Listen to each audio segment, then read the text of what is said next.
and she is a leading researcher in positive psychology, and she defines happiness as the experience of joy. Welcome to the International Institute for Facilitations podcast, Spaghetti on the Wall. I'm joined today by Janice Lua, and she's a certified master facilitator and has been for a very long time. And she's also an assessor for INAFAC, and she is also the co-founder and COO of the Facilitators Network of Singapore. And Janice and I have known each other for quite a while, and it is such a treat to have you on the podcast. And you are based in Singapore and also work in China. And we were talking before we started that maybe this shouldn't be spaghetti on the wall. Maybe it should be noodles on the wall. Yeah? What do you think? Thank you for the adaptation.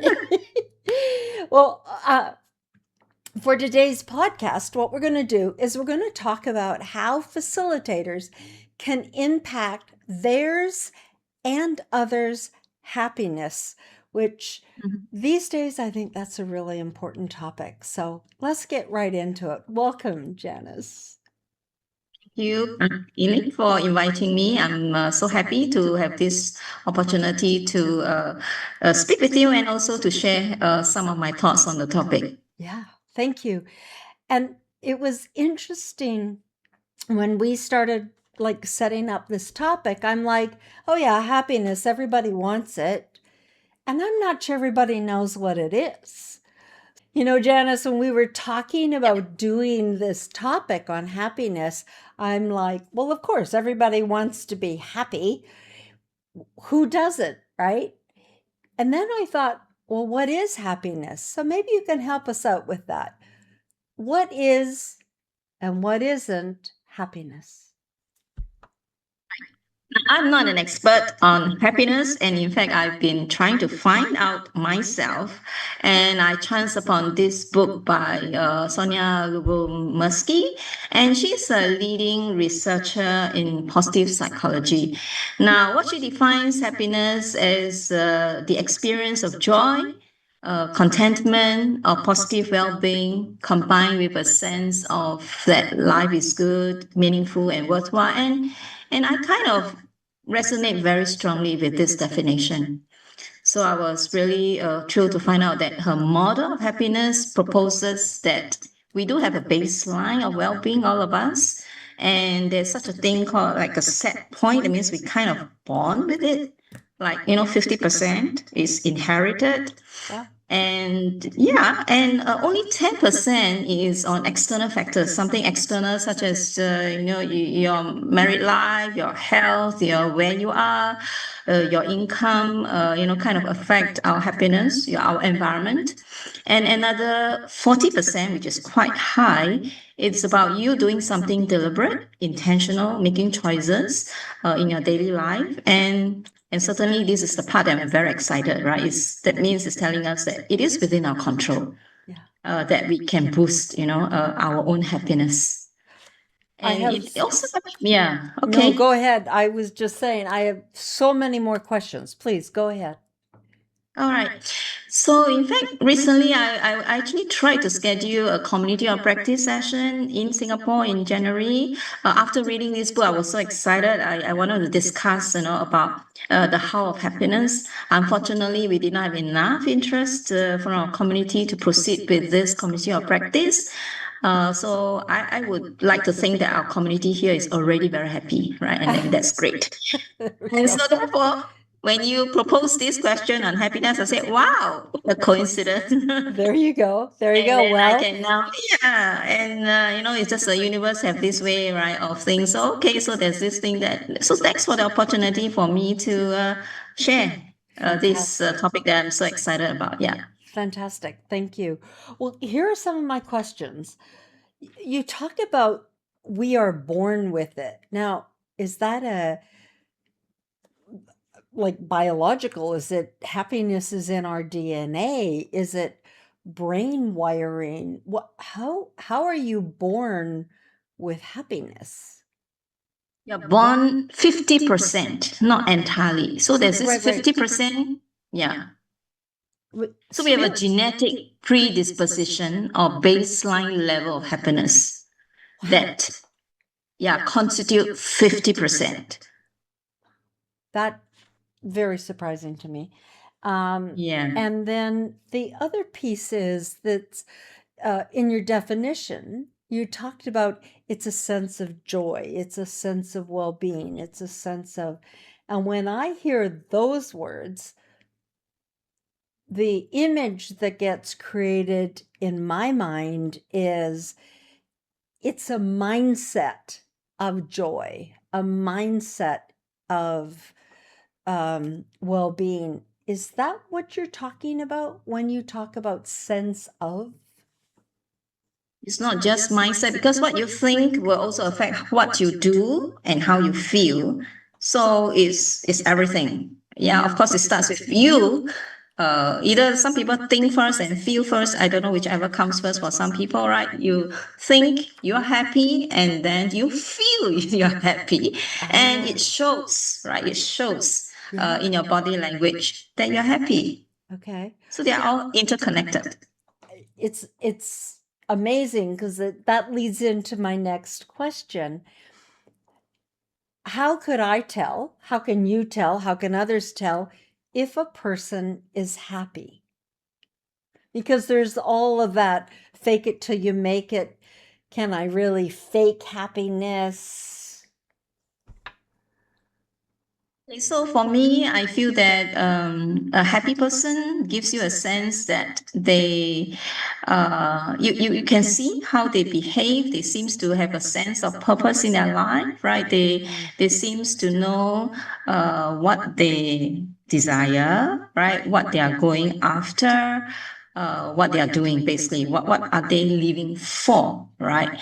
And they live in the present, right? They actively enjoy life's pleasure and very mindful of the now. And they're optimistic, right? They have this very positive outlook no matter what happens in their life. They are also very resilient. They do experience negative emotions like sadness, grief, anger, but they are able to pick themselves up very quickly, right? They bounce back very quickly. So those are the few indicators I would say if we can tell if anyone is happy. Of course, there are people who can do more. They practice gratitude and kindness. They often tell you, thank you. They are so appreciative of what others are doing. They definitely prioritize relationship, right? They devote a lot of time to nurture relationship with friends, family, and they have very strong social support. Yeah. So these are some indicators I think we can tell if a person is happy. Um, all right, let me play devil's advocate. Let me challenge this. With all of that you have just said, could happiness be a survival technique to denial? Like, I don't want to face the negativity, so I'll I'll pretend it doesn't exist and be happy instead.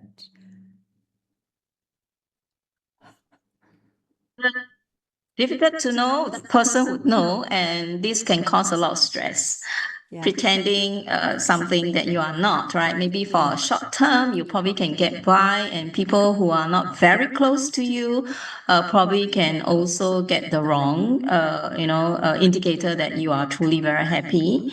But you personally, when you are alone, would probably know better, and those who are close to you would probably also know that that's not what you are feeling, right? That means, and that will give you a lot of stress. And at some point, it can break that person. Thank you for saying that, because I think you could fake happiness, yet your body and mind will catch up with you, and it won't, you can't fake it on that. And I know people who have developed rashes because they've faked being happy and didn't own their sadness that it existed. Now, it doesn't mean it's going to exist for the rest of their lives. It's just that moment in time. It was okay to be sad, right? Yeah. Right. It's part and parcel of life, right? Things, grieving for someone you lost, yeah, and yeah, these are normal, and we shouldn't have to fake being happy 100% of the time. Yeah. No, it's funny you say that because for whatever reason, I hate the fact that things happen in threes. In the last 2 weeks, I've been to 2 funerals. It's like, what is happening? And I don't want a third because I think I'm done. And you watch people, how they behave at funerals, and some people will tell funny, happy stories and see the joy of the person's life. And some people, and it depends on how close they are to the person who has died, are just distraught and can't manage, and it's the end of the world. So that's a tough one. When you talk about resilience, there is that as well. And then there's appropriate happiness, right? People around you don't think you should be laughing so much at the funeral. That's their view. I've been to a few funerals also recently. Yes. And sometimes we are kind of worried for the person who just lost a loved one because that person was just not not grieving at all. Yeah. And we do know, yeah, they are very close. And so we thought that maybe the person is just busy with so many things to attend to, and when they are on their own, probably that's where the grief was set in. Mm-hmm. Yeah, so maybe putting up a brave front, yeah, for Great friends point. and relatives. Yeah. Yeah, excellent point. Well, in the introduction, I had talked about how the title of this podcast is around happiness, but also how facilitators can impact others' happiness. And that's a huge task to bear for some. It's like, you mean I have to do a group process and now I have to make them happy? And now I have to. So, from your perspective and your many years of facilitating and teaching facilitation, how do you imagine facilitators impacting participants' happiness? For me, I would say it's about understanding the emotions that the people are feeling and the type of meeting that we are facilitating, right? For some meetings, it's about trying to solve a problem. And if the problem is something very significant to the team, they are not very likely to start with very happy, right? Yeah, it's like, yeah, they are confronting something that they have to deal with. However, if it is about imagining or envisioning a future that they would like, yeah, that one we would like them to really have this high energy and this ability to go wild, and think about all the things they never thought of. So it all depends on the type of meeting, right? And the emotions that we are supposed to create, would set the environment, the condition for the team to be able to do what they were there for in the first place. So I wouldn't say just about happiness, but it's all types of emotions will be involved. So including happiness, of course. If that's something we are there to celebrate something, for example, we have just done a great project and we are celebrating how we have achieved it successfully as a team, then that meeting will be a very happy meeting. Yeah, and we as a facilitator, we come in with the correct level of emotions to match what the purpose of the meeting is about, and because the participants can feel us so that we can also feel them. So there will be this impact, right, of the facilitators presence on the people and vice versa. So I would say impact their emotions, right? And depending on what the emotions would be based on the type of meeting that we are facilitating. Yeah.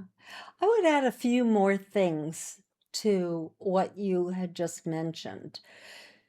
One thing I would add is I think it depends as well on the profession of the participants. I've been doing a lot of work with physicians lately and, oncologists, and they, some have sort of a lightness to them, and others have a heaviness to them. And certainly, depending on their day, that can vary. So, with that profession, I also think happiness needs to be wisely exhibited. Maybe that's the best word. Because you could look very unprofessional if you are just so like a little puppy, right? And it's like, oh, I'm so happy to be here. And it's like, yay. And people are like, whoa, like you must be on some crazy drugs. Like, what is going on? So I think the professionalism aspect is huge. Let me stop there because I have another thought as well, but I just want to pause on your thoughts on that. Yes, I have seen facilitator who are just like what you say, like a happy puppy, no matter what, or what kind of meeting or what profile of people, Yeah. Yeah, and sometimes it's perhaps not so appropriate, right? Where you talk about wisely, whether is it wise to exhibit that emotion given that situation and the profile of the participants. Yeah. Or that emotion with such a high turned up volume, right? It's okay to exhibit the emotion, but turn down the volume a little bit, Yes, that's like right. sleeping puppy, maybe, not happy puppy. The other thing I was thinking about as you were talking is I think one of the impacts that facilitators can offer, can serve by with in regards to happiness is, again, when appropriate, helping the participants with a mind shift. And that thought came from when you were talking about some meetings that are creative, some meetings that are this, or that mid-afternoon when energy drops, the facilitator is going to have to get happier, like not out of control happiness, but not come down with the group, or help the group see that there's a positive side to this, and let's explore this. Polarity management kind of thinking. What do you Yeah, think? absolutely. Yeah. Of course, even when we have a meeting that is supposed to be solving some very serious problem, I think the mindset shift that you spoke about is absolutely critical because if we continue with that, feeling that, oh, this is impossible and, we are going to be doomed and, the whole energy of the room just go down that, oh, we can't do anything. Yeah, that's when actually they needed to be, well, what about, is there anything that we can do and change, right? The situation around. So definitely that will have its place, right? To look at the positive side. What can we learn from this? And from this learning, what can we do differently, right? So yeah, so absolutely agree with you regarding this, the impact of the facilitators on the people at the meeting in such a way that it can help them to have that mindset shift, right? So that they can collectively do more than what they thought they could do when they first arrived. Yeah. Brilliant, brilliant. Let's go back to just talking about happiness because I've learned so much on this podcast already. Are there some myths out there? Because the internet doesn't always tell you the truth. Are there some myths regarding happiness? Myth could be that uh, maybe I'm not so sure whether it's myth or is a misunderstanding or a misplaced expectation that a person can only be happy if people or others. It all depends on something external, right? That they can. That means they wait for others to make them happy. Right. Yeah, so and whether you yourself actually you can decide to be happy or not, regardless of what is happening outside. So that to me is one of the greatest learning. Because when people say in search of happiness, it's as if it's out there, it's something that's out there, then you have to go find it. Yeah. Whereas actually happiness is in you. Yeah. So you find it in you. Yeah. And also the other thinking was about, is happiness the end state of like a destination thing, or is it a process of living, right? Living your life. So that's another important learning I have come to realize. It's not a destination, right? It is the process of living life. Yeah, every day you do want to feel happy, right? I mean, I'm a more optimistic person, so I do like to think on the more positive side of things. Yeah. Yeah. So and whatever comes, right? If it's good, we celebrate. If it's not so good, we learn from it and just move on. Yeah. So that are the two areas that I could think Janice, of. I am so relieved that I don't have to climb up the mountain to the great guru to find happiness. I was like, wow! Don't have to do that. Yay, it's within me. I'll just have to look. And on that note, okay, so what can I do? What can anyone listening do? What can facilitators do to learn some practical strategies for enhancing your own happiness with the end result of you being happier, and therefore I'm always about pay forward, help others be happy as well. So there are actually many strategies that I've read, a few that I remember, and different strategies work for different people. That means some people find it's sustainable for them to try these actions, these practices. Some people may think, oh no no no, it is I don't think I can continually do something like this. So like for example, expressing gratitude is a very simple step for most people. But for me, that is something I don't do consciously. It's like, okay, I have to remind myself, okay, I need to be more. I feel grateful, but it's that maybe I don't express it enough. So expressing gratitude is certainly one strategy. It works for people. We need some effort, like me, to remind myself. We need to express it. We don't just feel it inside us. Others could be performing little acts of kindness. Whether you help your neighbor, to do something, or you help your friend with something, and that person feels good. You feel good. You feel happy. So that is another strategy. Others would be having good social connections, relationships with people, investing time and effort to meet up with friends and relatives.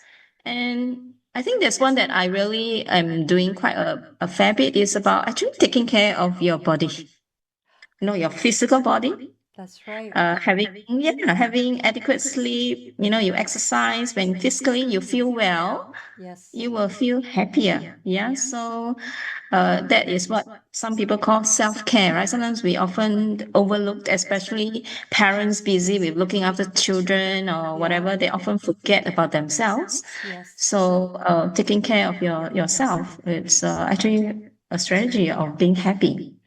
The So those are world the is few. And yeah, yeah, how no, about that's great. Eileen, you are a psychology, right? Yeah. Psychologist. Uh huh. So psychologist, yeah, yeah. So how about you?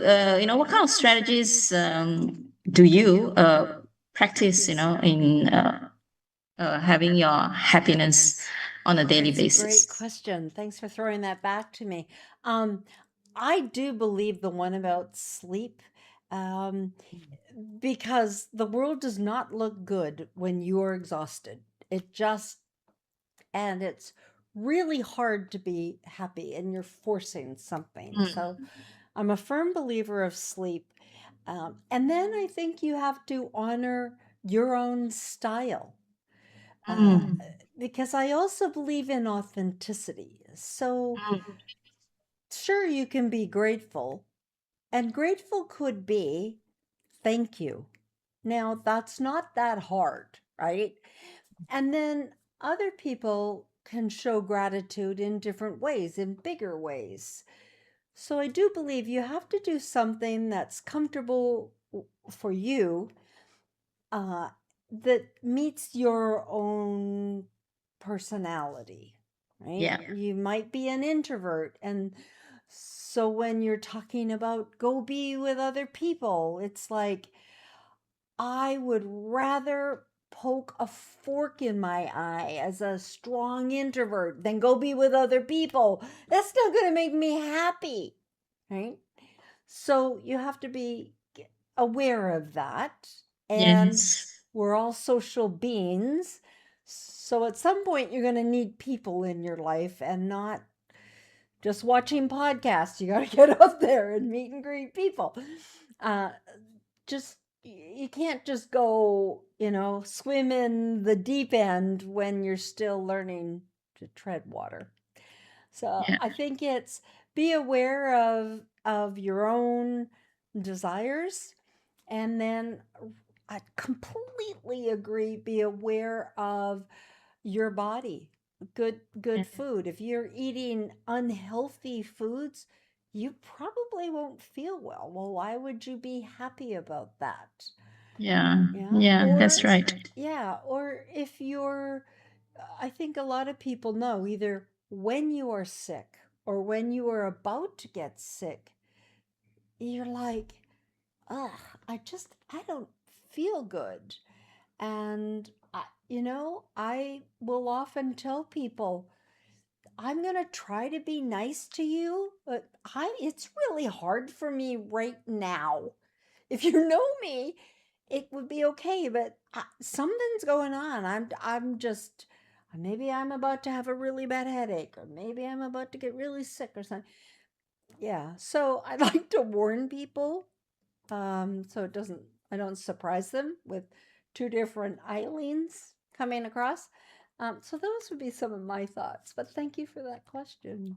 Yeah. Thank you, because I think you just kind of hit the nail on the head for me, because being authentic, right? Being Yeah. yourself, knowing yourself, and therefore adopting strategies or actions or practices that align with your personality, that will make it sustainable, right? Like I'm an introvert.